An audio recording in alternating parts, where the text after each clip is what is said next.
Hello, hello, and good evening, and welcome to the Dr. Tumor Talk Show on blackdoctor.org and on YouTube, LinkedIn, and Facebook. And thank you for joining. If you're here live, please tell me where you're tuning in from. And as you watch later, you can put hashtag replay and let me know where you're watching from there. So again, I'm Dr. Catherine Toomer. I'm the founder of Total Weight Care Institute. I'm the host of this show, the Dr. Toomer Talk Show.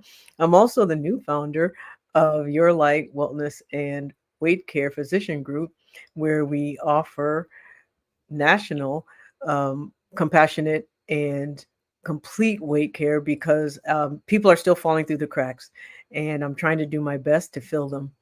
So, hello, Gerard. Good evening. Hello, Marcia from Barbados. Good to see you. Thank you for joining in. How privileged am I? Um, so, I did last week. I did a Q&A, and it was very, very popular. It started off a little slow, but then it picked up. I ended it after about an hour and 15 minutes because I try to keep this down to an hour. You know, people have busy lives. I try not to keep you too long. But I got apparently there were a lot of questions left, and I also got a lot of questions in messaging, in my messages, in some emails, and so I thought, well, rather than wait and make people wait for a follow up, I thought I'd just do another one because ultimately that's why I do this. I do this to provide information that people want and need. And so by having you ask me your questions, it gives me a direct access to what it is you want and need without me having to guess.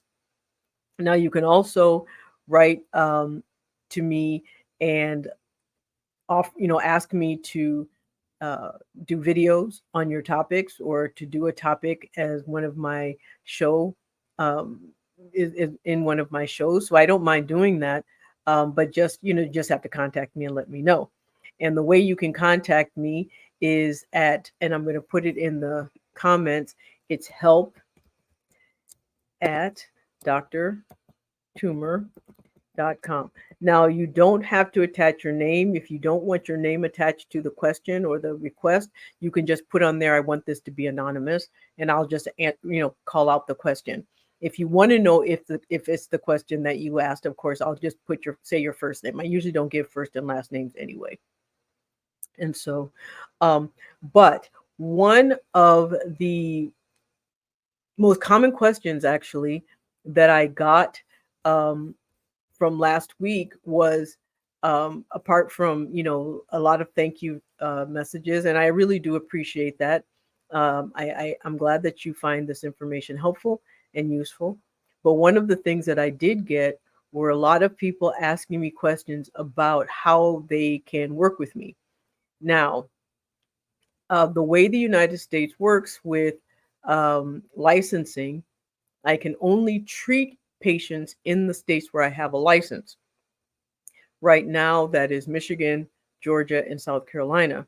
However, one of the things that I've been working on is trying to pull doctors together into a group where we can help people. I can, send people to those doctors, and those are doctors who cover any state in the United States.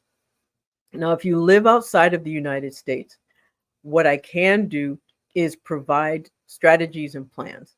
I'll do an assessment and determine how you need help, what it is that you need, and then give you a plan that you can take to your own doctors locally, or you can look for, there are some people who do virtual work as well. So depending on what you need, nutritionists, fitness experts, if you need, weight care, coaching, I can do that. If it's treatment, it has to be someone local to where you are, or at least someone who's licensed in your state. And so there are many ways. So the best thing to do if you want to figure out how I can help is to get an assessment and plan, and then I can determine what part of that plan I can help you with, if any, and if not, then I can direct you to someone who can help. It's more important that you get help, that the help that you need, rather than that it's me who helps you, because we shouldn't be walking around feeling bad. We shouldn't be walking around feeling not like ourselves. We shouldn't be walking around wondering if something's wrong without getting it checked out. And so, the best way, like I said, write me help at drtumor.com and just let me know what you think you need, and we'll figure it out. We'll get you an appointment, a consultation with me, or with whomever can help you the best. All right. So that was the probably the most common. Um, and I just want to say hello to S. I'm assuming Gullion is your last name, from Louisville, Kentucky. Oh, Sandra. Hi, Sandra from Louisville. Thank you for joining. So if you have questions, now's the time to start asking. I have some in emails. I have some from messages. So, if none pop up, I do have some questions that I've gotten. A lot of them are around GLP-1s. I realize that for those of you who may be tuning in for the first time, who don't know me very well, again, I'm Dr. Catherine Toomer. I am a community health and family medicine physician, but I also am an expert in weight care and weight health, primarily where GLP-1s are concerned. I've been using them for over 12 years to help people manage their weight. I was one of the few adopters of using GLP-1s before we even had the indication for weight, because I saw that it was helping my diabetic patients lose weight. And I knew that weight gain is the same on the same continuum, the same molecular biological process as diabetes. It's just lower down on the continuum. And so I started treating people a long time ago using it. And then we got Saxenda. So, I wasn't the only one. There were other people out there, and the pharmaceutical companies paid attention and then changed, studied it and changed their indication. Now we have Ozempic, and we have um, Wegovy. Wegovy's for weight loss. Ozempic is for diabetes, and then but they're both semaglutide. They're the same active ingredient. And then you have tirzepatide, the active ingredient in both Mounjaro and Zepbound. Mounjaro being indicated for type 2 diabetes, and Zepbound being for weight management. However, they are the exact same medication. And so I just want to say hello to those who joined me. Hello, Kita. Good evening. Pam, thank you for showing up again. Dr. Una, it's always great to see you. And so I'm just, since there's no questions in the chat, if there are some questions you'd like to ask, go ahead and put them in the chat now. Otherwise, I'm going to go to the emails that I've been getting and start from there. So, and as I mentioned, I get a lot of questions about GLP-1s because obviously I'm an expert in that, and so that's where people tend to ask me. So I'm going to pull up my emails, and before I start, hello, Dr. Gilliard, thank you for joining. Hello, Lynn. Hello, Brandy. So one of the questions is, actually, this was the same question from last week, but from someone new. So I'm going to answer it again. How do I know if I need a GLP-1 to help me lose weight? Well, so this is what I've always said. How you gain your weight is how you lose it. How you lose it is how you keep it off. If you're someone who started gaining weight after some type of hormonal shift, like you had a baby and you could no longer lose your, baby weight, no matter how hard you tried, even if you did the exact same thing you did before you had babies that helped you lose weight, and now you can't do it, it's just not working. Or if you started noticing you're going through menopause and you start gaining weight and you can't lose it. If you start noticing that as you gain weight, you become more and more, you start craving carbohydrates more, you start craving sugar more, or when you're under stress, you start noticing that you're craving carbohydrates and sugar more. All of those reasons give an indication that this is metabolic weight gain. Menopause and pregnancy are very similar in the hormonal changes that occur. One just happens because you're having a baby. The other happens because your ovaries don't put out estrogen anymore. But both of them are low estrogen states. When you have low estrogen, your cortisol level goes up. Your cortisol becomes unopposed. When your cortisol levels are unopposed, what that means is that you have all these different hormonal changes that occur in your body, all these other molecular changes that occur in your body, and one of them is insulin resistance. It is the reason we check for diabetes in pregnancy, because we know that pregnancy induces diabetes in people who are susceptible. And usually it starts to happen around 20 weeks when estrogen comes down to 0. And so that's why we check for diabetes in pregnancy, because we know that pregnancy induces it. It's the same reason why menopause does the same. So sometimes what happens when your estrogen drops and your cortisol goes up and it's unopposed and it hits your genetics, even after you've had the baby, you never lose that genetic switch never turns off. And so you become really efficient at making fat out of food. It's the exact same calories you were eating before, but they're coming into a different environment. And so when you eat, your body makes fat instead of fuel, and it makes it much, much more difficult to reverse that. It's not just having a baby that does it, it's the hormonal changes of having that baby that does it. And so when that happens, there are a few things that can help. Our muscle is really the only metabolic part of our body that we can use. Our metabolic status improves with muscle development. However, sometimes that cortisol switch that's been turned on, that hormonal switch that's been turned on because of having a baby, because of menopause, because of stress, because of genetics, has been switched on. It's no longer as efficient. So when you try to build muscle, it's fighting against the metabolic process. So it doesn't do as much as if you hadn't had that switch turned on. And so sometimes it requires assistance to go back to where you were before.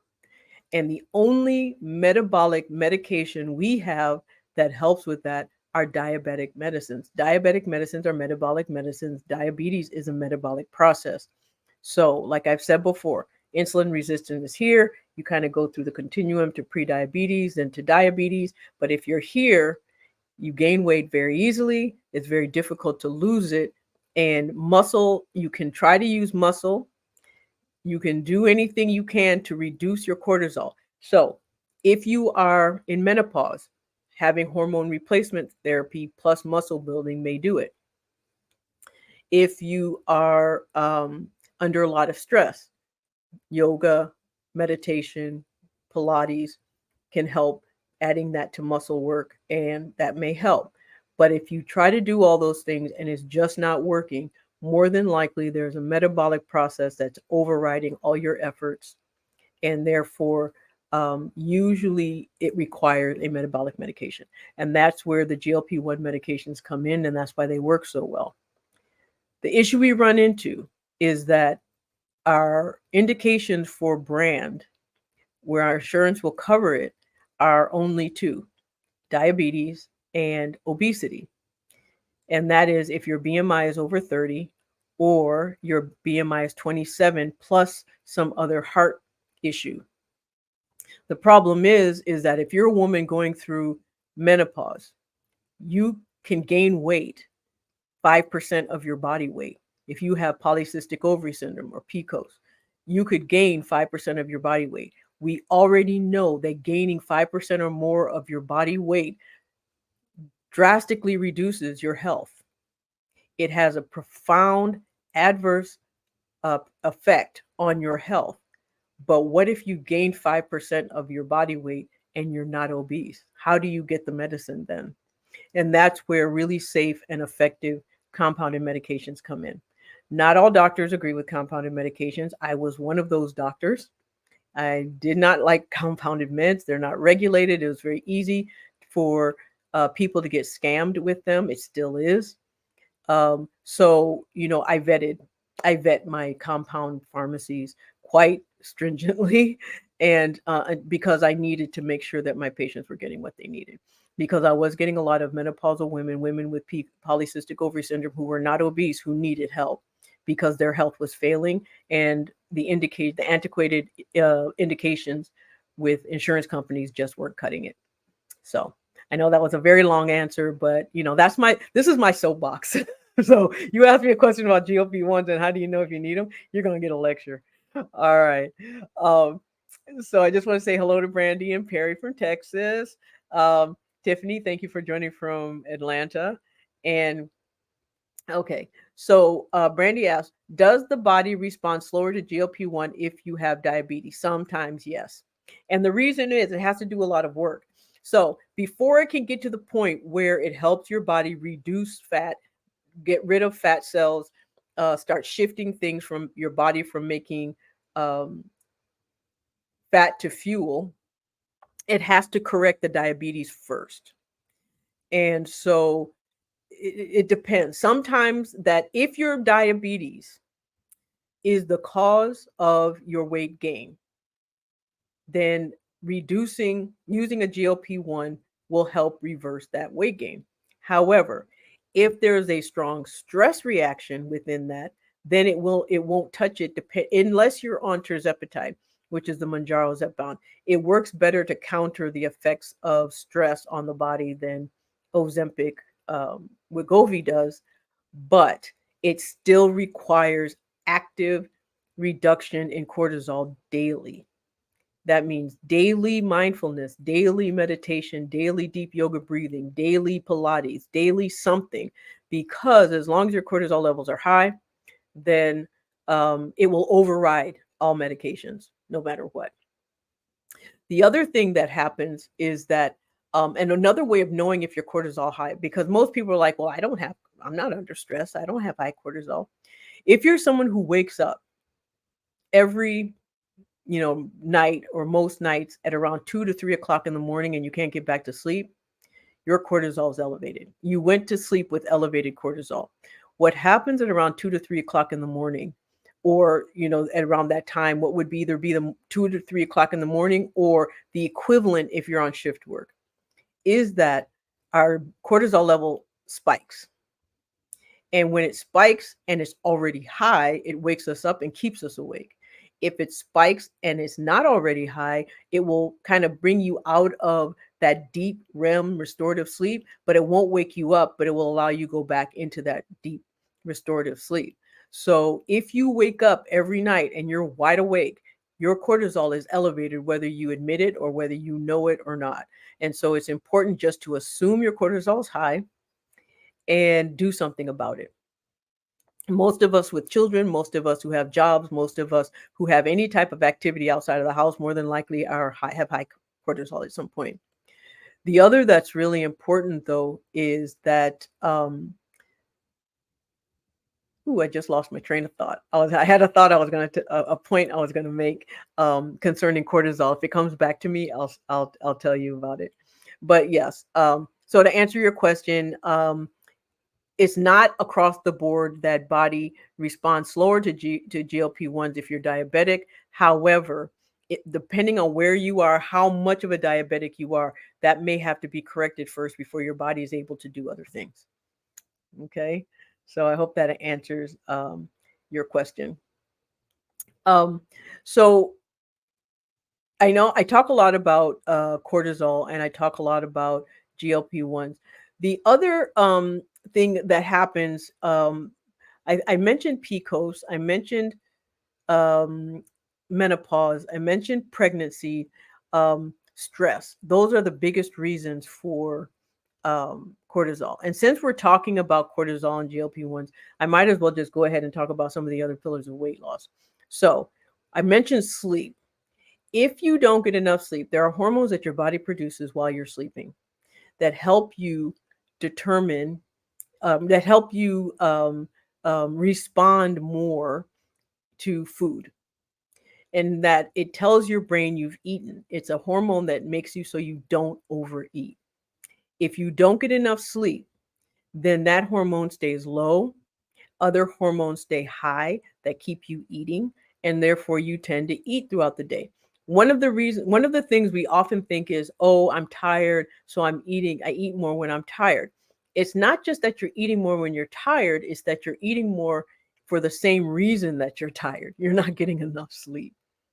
And so that's why it's so important. Sleep is another one. The other that is water. Being hydrated is very, very important. Being dehydrated makes you tired. It's number one reason why we're tired. Many people think that sleep is the only thing that keeps you from being tired. Water is another one. Hydration. When you're dehydrated, our body mistakes dehydration for hunger and may have you eating, trying to fill the void of the water that it's trying to get you to do. And so these are other things that are really important to pay attention to. It's not just about calories in, calories out. In fact, it's rarely about calories in, calories out. It's what your body does with that food once it's in your system. And there's lots of different things that you can control that changes what your body does with food when you've eaten it. So hi, Dr. Barbara Joy. Thank you for joining. And hello, Cherie. Thank you for joining from Brooklyn, New York. Um, Sandra asked, what makes a doctor choose Ozempic over Mounjaro? Mounjaro has better weight loss with few side effects, I believe. It's more of an insurance issue. Price seems similar. Okay. The prices are very similar, but the insurance coverage is not. So there are many insurances that will cover Ozempic and Zepbound. Uh, Ozempic and Wegovy, or they'll cover Ozempic and they'll cover Mounjaro, but they won't cover Wegovy or Zepbound. So one of the reasons is insurance coverage. The other is a physician just being more familiar with one medication over the other. Sometimes it's the fact that that doctor has samples rather than having a patient jump through a bunch of hoops trying to get the medication, trying to go through prior authorizations, trying to come out of pocket for medication. They'll try it first to see if it works, see if you have side effects, see if there's something. So if you can get away with, the easiest way of getting access, then often that's a reason. But you're right. Does have lesser side effects for the most part. The other is Mounjaro tends to block the effect of cortisol on our weight gain. It has a component called GIP, which is, and I'm going to try to do this without messing up, because anytime I try to say it, I mess up. But if I just kind of say it, it comes out. And so it's glucose insulinotropic polypeptide. And essentially what that means, it is glucose sensitive, it is insulin sensitive, but insulin resistance is what happens with cortisol goes up. So when your cortisol goes up, your insulin levels go up. And when your insulin levels go up, that's when all the problems start. That's when your fat is made. What Mounjaro does is it blocks that insulin effect. And so that's why it does help often. So a lot of times when I have patients who are on Ozempic and they're doing, not Ozempic or Wegovy, and they're doing really, really well. If they're on Ozempic and they're diabetic and their diabetes isn't as well controlled as it was, or if they're on Wegovy and they start stalling or their weight starts to go up, even though they're on max dose, I may switch them over to Mounjaro if I can, to see if they do better. And before we continue, I'm just going to make this one point. When someone's on a GLP-1 and their weight loss stalls, there's a reason. It's not that the medicine stops working. It's that something else is stopping the medication from working. And you have to figure out what that something else is. Either it's because it's finished doing its job and there's other reasons that you're holding on to weight, or you don't have enough muscle mass to keep your metabolism going, or you're not eating enough calories, so your metabolism again is being affected, or you may have lost all the weight you need to. Your body may say, I am healthy at this weight. Now, this is one of the reasons why I do not have people give me goal weights.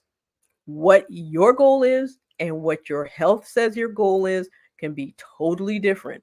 And when you tie too much to a number that your body hasn't agreed to, it's too easy to give up if you don't reach that number.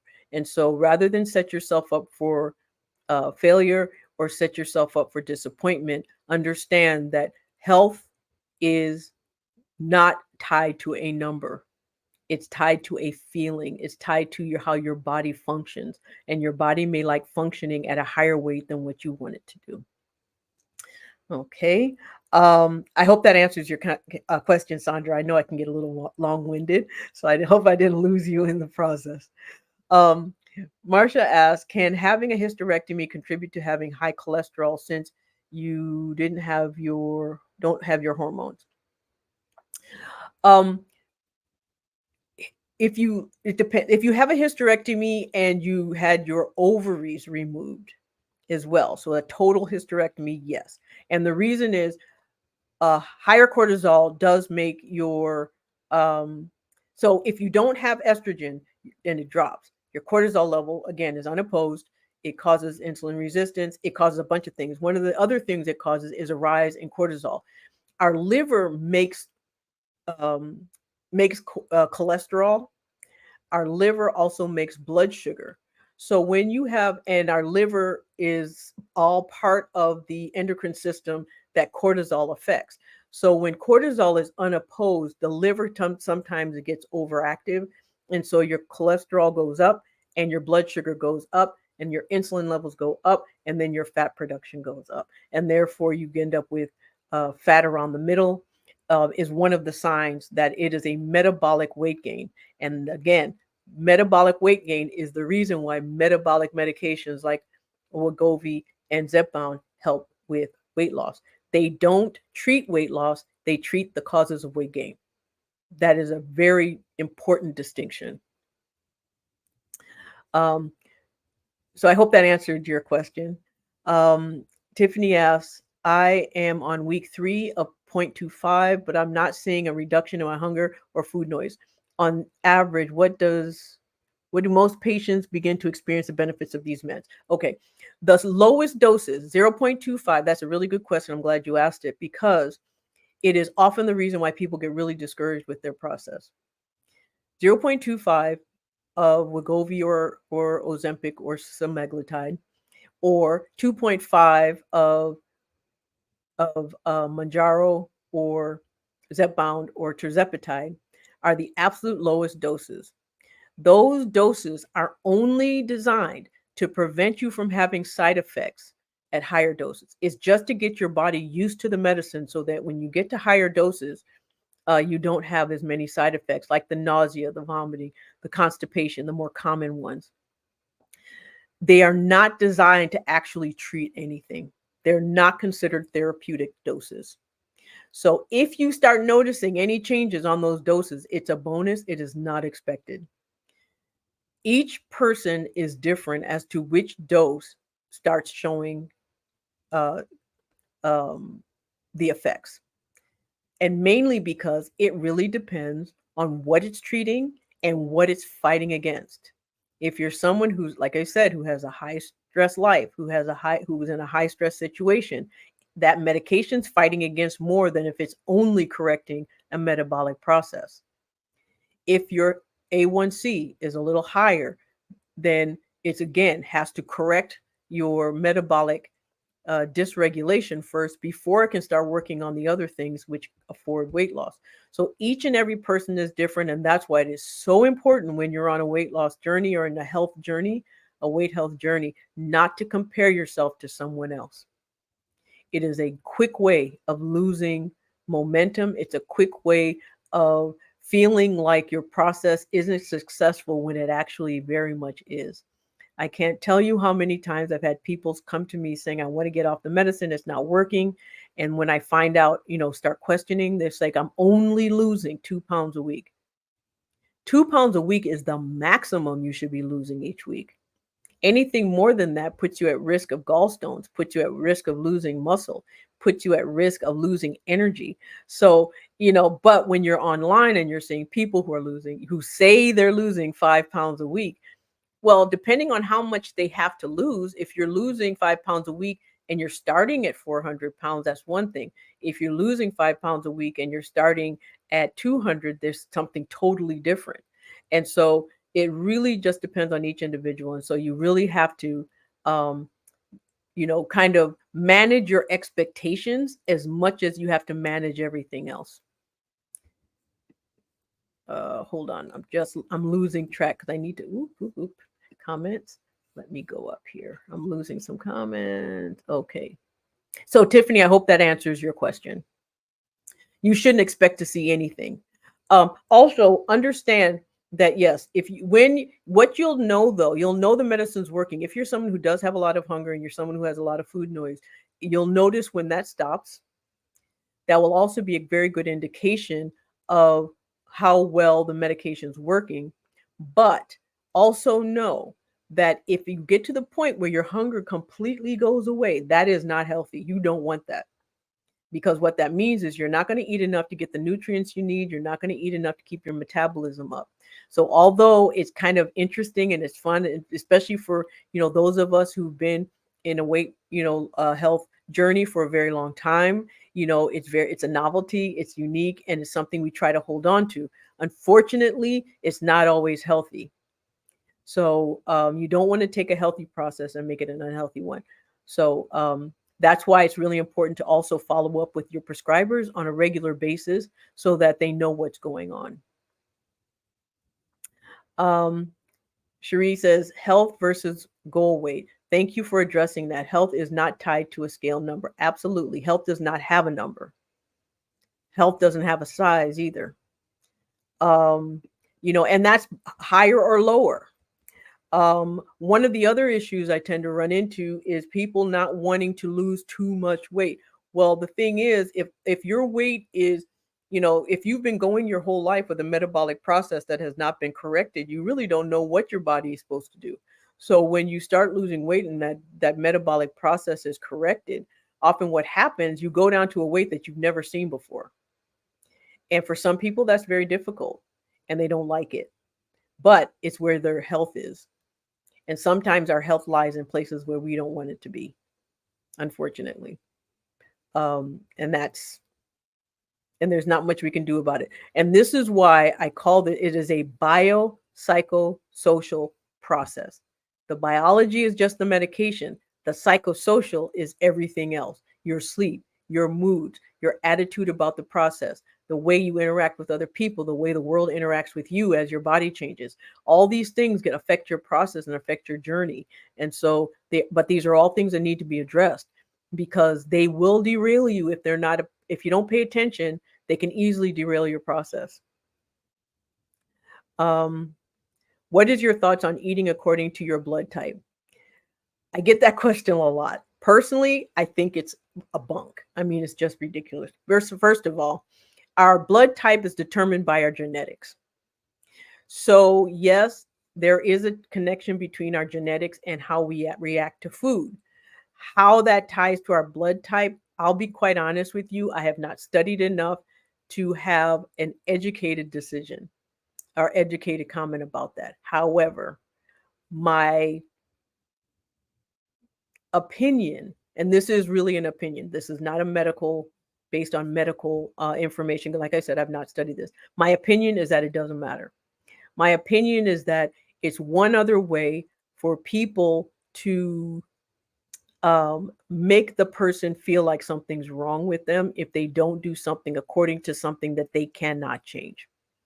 So it's like saying you eating according to your hair color or your eye color or your skin color or now if someone says eating according to your height, now that would make more sense because our height and our weight are tied together.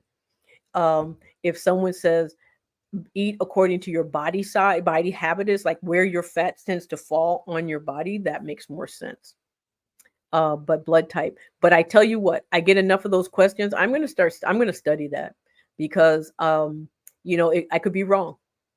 I could absolutely be wrong. But as of right now, I don't believe it. But who knows? But I don't believe everything I think either. So if I hear good information, I'll change my opinion. Any other questions? I have a couple more. Let me see.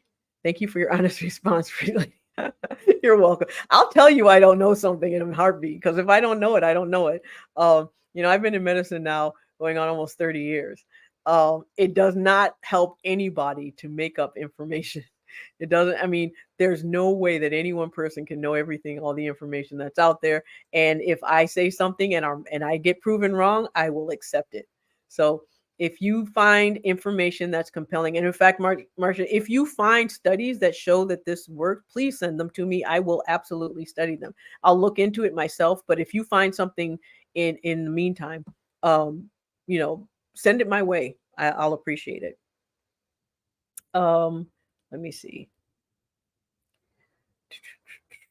Ah, so um, I did a talk on supplements. Someone did ask another question. Now, if you have a question about supplements, there is um, there is a video in my YouTube channel about supplements. I did a couple weeks ago, I think.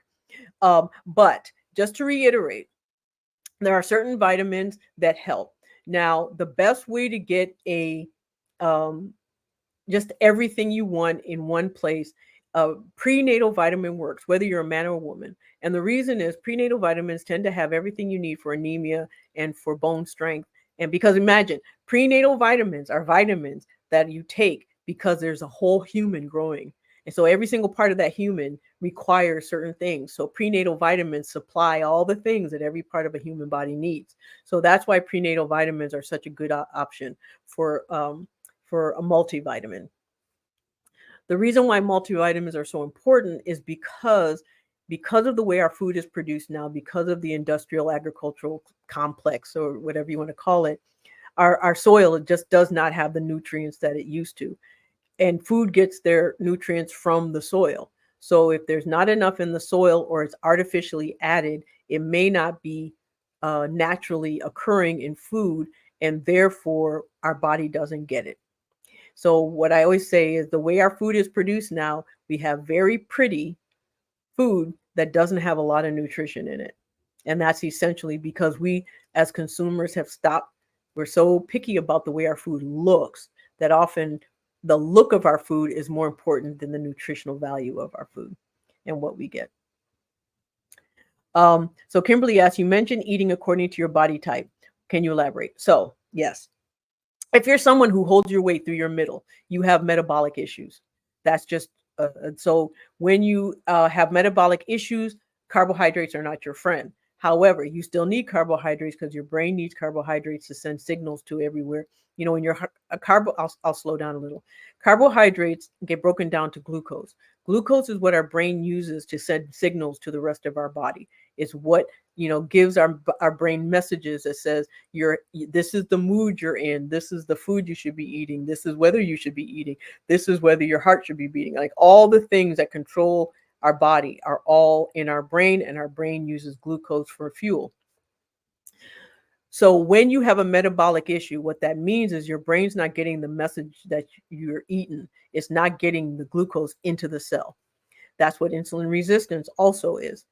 When that happens, you tend to gain weight through the middle. So if you're someone who's skinny arms, skinny legs, big stomach, like most menopausal women,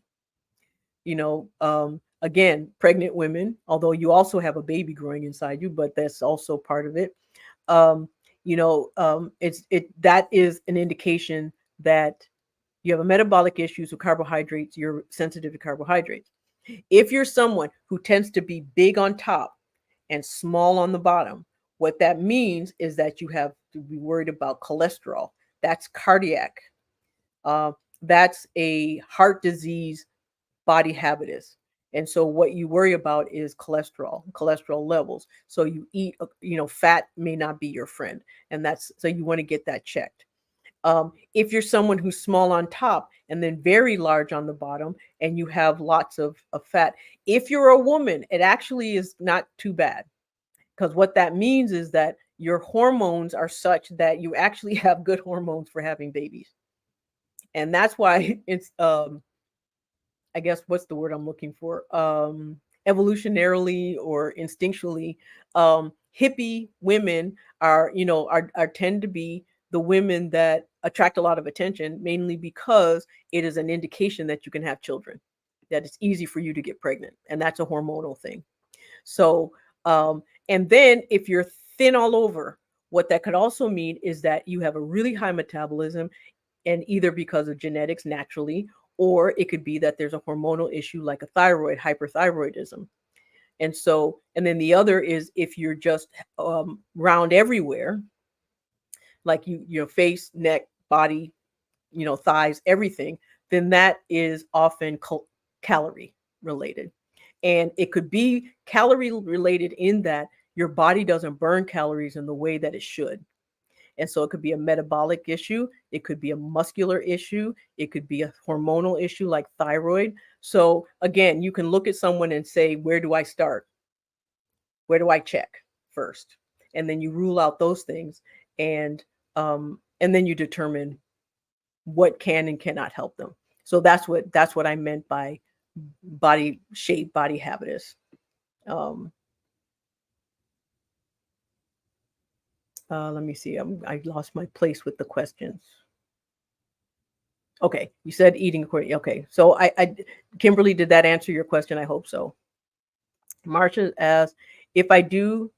Uh, okay, thank you, Marcia. So if you do find something, yes, please let me know.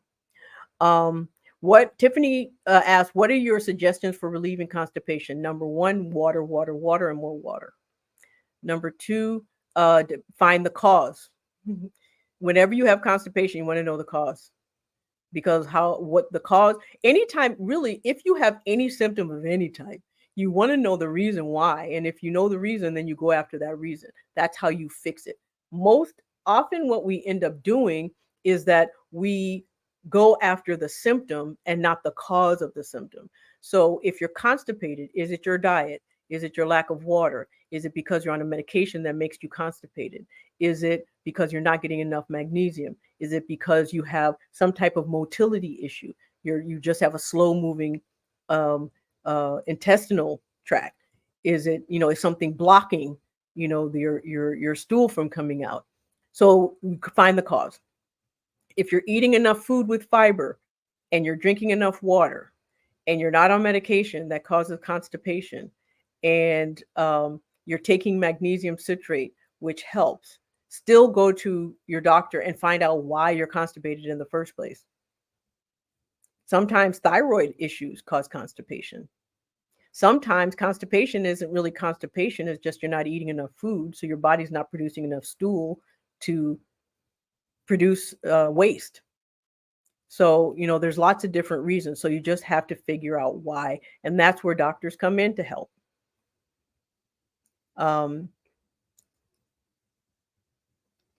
Darim says, hello, Dr. Toomer. Hello, I'm type 2 diabetic, 6'2", on Mounjaro 7.5. My weight has been going back and forth between 280 and 277 since July. I've added more exercise resistance training, but no movement suggestion install. Okay. So again, are you controlled as a diabetic? First of all, is 7.5 enough? 7.5 is only half the maximum dose, so you may not be on enough medication. 7.5 goes up to 10, goes 12.5, and then 15, so you may not be up high enough. When you're diabetic and you're also trying to lose weight, you don't only determine your dose based on your hemoglobin A1C. Many times as physicians, we put people on medicine to control their diabetes, and we're like, woohoo, you're under 7, or woohoo. But when you're at 7, you're still gaining weight. Your food is still going to make fat instead of fuel. If you're even at 6, your food is still going to make fat instead of fuel. So when you're type 2 diabetic and you also want to lose weight, you've got to get down into normal range. That means 5.6 or less. And so therefore your medication needs to be at a point where it gets you that low. The other thing is you're doing the right thing, resistance training. Now, when you're doing exercise, when you're diabetic, particularly if you're someone who is sensitive to cortisol, doing cardiovascular exercise can actually make it worse. It's counterproductive. It's very good for mood regulation. Exercise very good for your heart and heart health. It's not good for weight loss. And so, yes, keep doing that, but then find out ways that you can also keep your cortisol down, like, Pilates, yoga, deep yoga breathing, meditation, medication if necessary. Sometimes it takes therapy. So always say when it comes to, and I'll talk about this again later. I'll put a pin in that. Um, so if you've hit a stall, now this is what I'd like you to do. There is a video. I think it's on YouTube. I know it's on TikTok. And it is me in a flower dress. And it says, what happens when there's a stall? It goes through all the different things that could cause your stall. Um, and so that's something you can go to and refer to as a resource. But usually you're not even on the maximum dose. So that's probably why your weight has stalled. So until you're on the maximum dose of a medication, it's not a real stall for weight loss. So that's not considered a stall. That's considered an undertreatment. Hi, Jessica. Thank you for coming. Um, and hello, Patsy from Lawrenceville, Georgia, not too far from me. So Shaz, other than prenatal vitamins, what is the next best vitamin recommendation? Okay, so it really just depends on your needs. If you're someone who has immune issues, if you catch colds a lot, if you're, zinc is our good supplement. Vitamin C is another. If you're someone who is anemic, um, obviously iron, vitamin C, folic acid, B12. If you are, almost all of us are low in vitamin D. So if you're someone who's achy, has bone issues, has arthritis, has anything, we almost all need vitamin D. Vitamin D3 is absorbed better than vitamin D2, but you also need to have calcium to go along with it.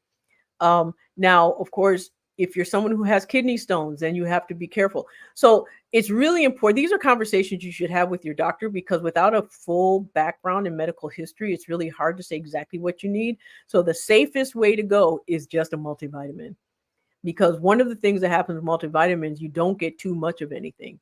And if you get too much of something and your body can't handle it, it's going to do something with it. Either it's going to pee it out, but if it pees it out and you have other issues, it can cause kidney stones. It's so really it's hard to say, and without a full medical history. But uh, a prenatal vitamin is the best way. Um, but again, speak to your physician. Um, if your physician says, like most of us in medical school, we did not get nutrition training. We did not. I just happened to take a lot of classes in nutrition when I was an undergrad because I liked it. I just thought it was fun. And I've studied it a lot since. But there are people out there who are physicians, who are dietitians and nutritionists, who understand, whether plant-based. There's Dr. Atkins, who is a plant-based specialist. You have, in fact, as I talk about things, I'm going to give you some doctors' names that you can follow. When I was talking about sleep, I forgot about Dr. Funke Afolabi Brown. When talking about hormones, Dr. Rachel Rubin. These are all people you can follow on Instagram, on YouTube, on mostly on Instagram and YouTube. That's where I follow them. And so when it comes to nutrition, I know Dr. Amanda Atkins is one. I'm blanking on the other doctor's name, but if I think of it, I'll just make sure I put it in. And if you're in my group, my free Facebook group, Total Wellness Plus Weight Loss, Weight Care, then you can ask me questions there as well, and I'll post some. For some reason, I'm blanking on the other doctor who does nutrition.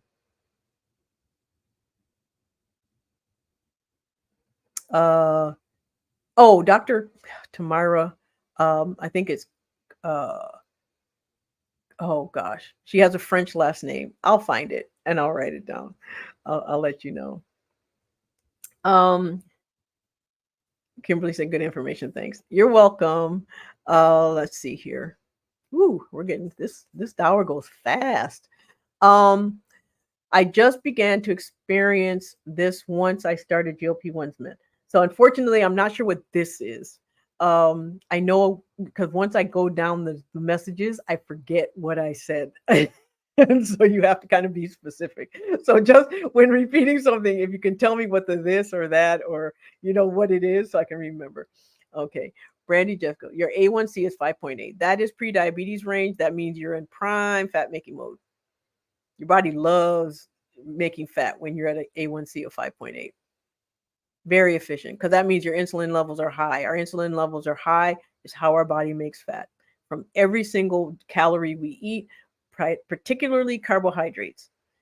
um you eat carbs and your body, and it's not that you can't cut out carbs. You have to have them because your brain needs the breakdown of carbs to function.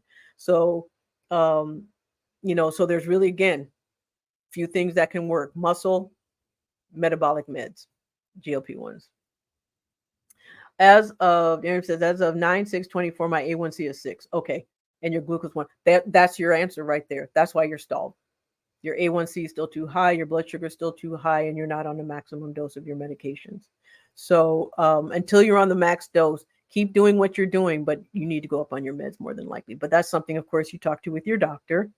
But I can tell you, as a diabetic, we see 6.0 and we celebrate. As someone who's trying to lose weight, as a weight health doctor, I see 6.0 and I cringe, because I know that 6.0, your body just loves making fat at that phase. And there's not a lot you can do about it.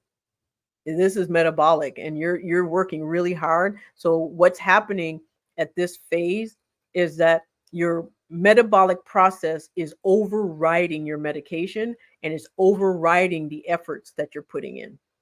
So that's why your muscle work's not really being very efficient, because your body's still taking food, especially carbs, and pushing it towards fat instead of giving it to your muscle for fuel. So my recommendation would be to maximize your dose. But again, this is for educational purposes only. This is not to suggest a physician-patient relationship. I have to kind of put that disclaimer in there, but you can talk to your doctor. What's the best time to take vitamins? Whenever it doesn't make you nauseous. That's my answer. Um, because some vitamins work better on an empty stomach, some work better with food. You really take your vitamins based on side effects, whichever is going to not make your stomach hurt, not make you nauseous, not have side effects of any way. I take my vitamins after I've eaten because I don't like having it the way it feels on my empty stomach. So it really just depends on you.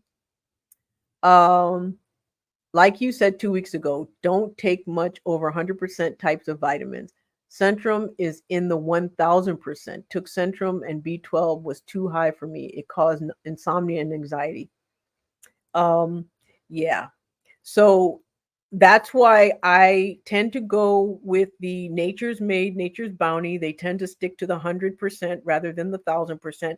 Most things, especially with vitamin B12 and other things that are 100%, all that does is your body uses what it needs and then pees the rest out. And so, it doesn't do you a whole lot of good. If it's a fat soluble vitamin like vitamin A, vitamin D, vitamin E, or vitamin K, those, when they're fat soluble and you take too much, they actually become toxic. So yeah, you want to make sure that so Tiffany, I'm going to go back up and see your question again. Just began to experience, okay, constipation. All right. So if you just started getting constipation, I always recommend magnesium citrate. Of course, always talk to your doctor who prescribed the medication. Make sure that magnesium is something you can take, but also drink lots of water. GLP-1s make the body require more water than what we typically tell people to drink. So if you don't have a kidney issue that says you shouldn't drink too much water, if you don't have a cardiac issue that tells you should not drink too much water, then increase your water. And then let your doctors know that what you're doing so they can tell you if it's something you should or should not be doing. Okay. Wow, this hour went fast. Okay. Thank you. I was wondering if I should titrate up. I've been trying to maximize each dose. I'll send my doc a note. Thank you. You're welcome. Just don't tell them I sent you. I don't want anybody mad at me. So Actually, it's been people come to me and say their doctor suggested. I don't. It doesn't bother me at all. But some people it does. So, but I don't. I don't mind. I think we should all be in this together and collaborate as much as we can. Um, Marcia said, if you eat most of our vegetables raw, do we need vitamins? Yes. And mainly because our food no longer has the nutrients in it that it used to. If you were to test, say, for example, a carrot and now, and test the amount of vitamin A in that carrot compared to the amount of vitamin A in a carrot 100 years ago, it would be significantly different. You're just simply not getting the amount of vitamins, nutrients in food that we used to. It takes way more to get the same amount as before. It's one of the reasons why when if you go to other countries, if you're fortunate enough to be able to travel and you go to other countries, especially out away from the cities, and you taste the food, it tastes very different than our food here in the United States. And mainly because carrots taste like carrot, oranges taste like orange. And then when you come back, you realize just how little um, nutrients are in our food when you taste the difference. Um, our food, and that's one of the reasons why people season our food here so much, is because it really doesn't have the flavor.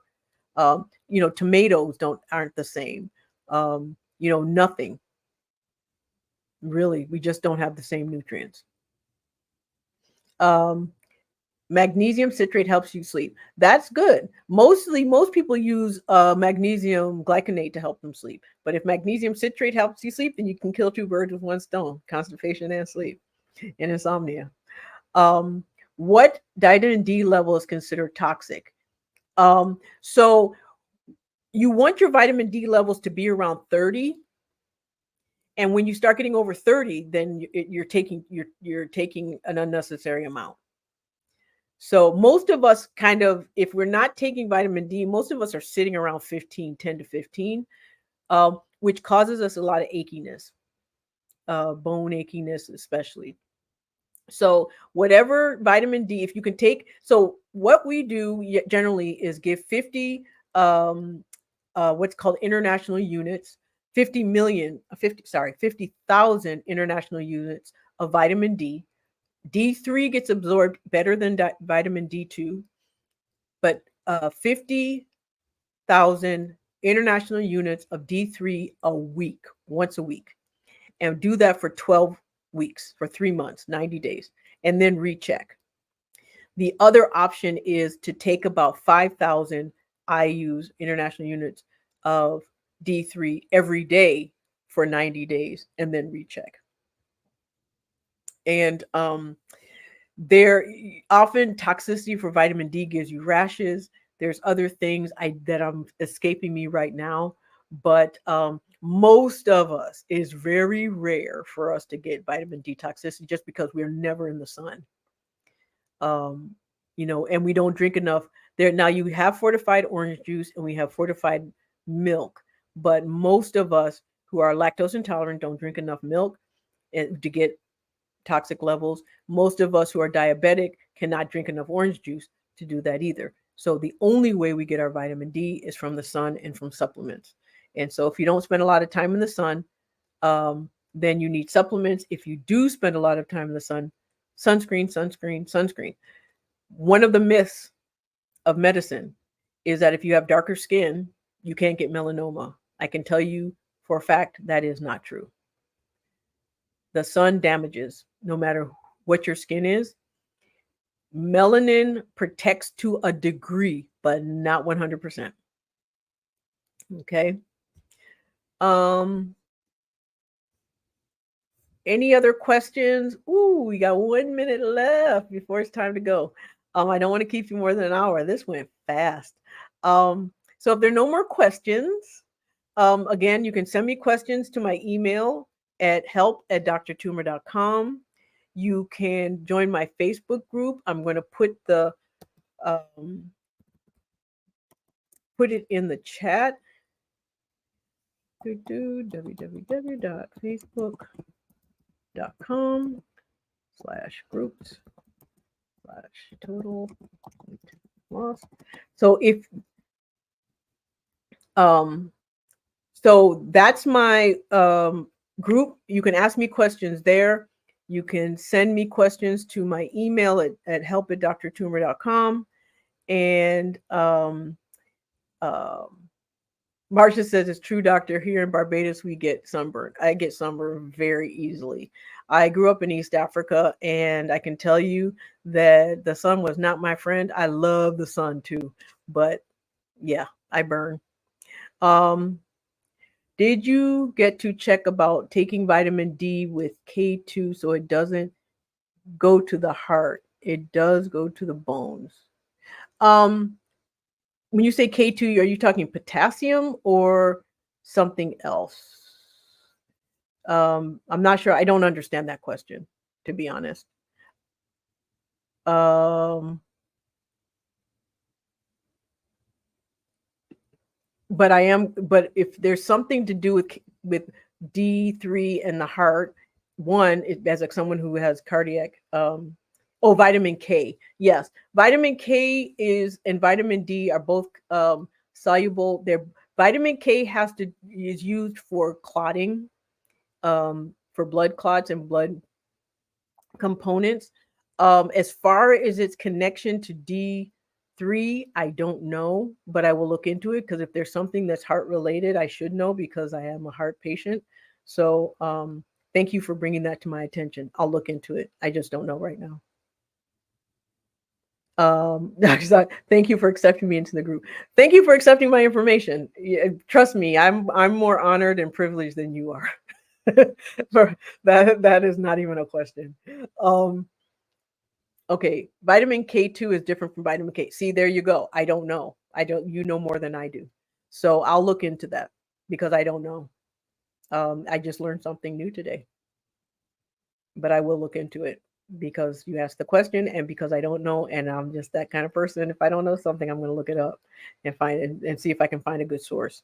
One of the good ways of looking, and this is something for everybody, when you have a question, it is very difficult sometimes to know if you're getting information from a good source. The first place to look and to look for studies and to see what's out there is the National Institute of Health, the NIH. Those are government, that's a government agency that spends a lot of time trying to keep people safe within the health realm. So their information is reputable. It's information that you can use. It's what we use to kind of set standards for our government, for like our policies.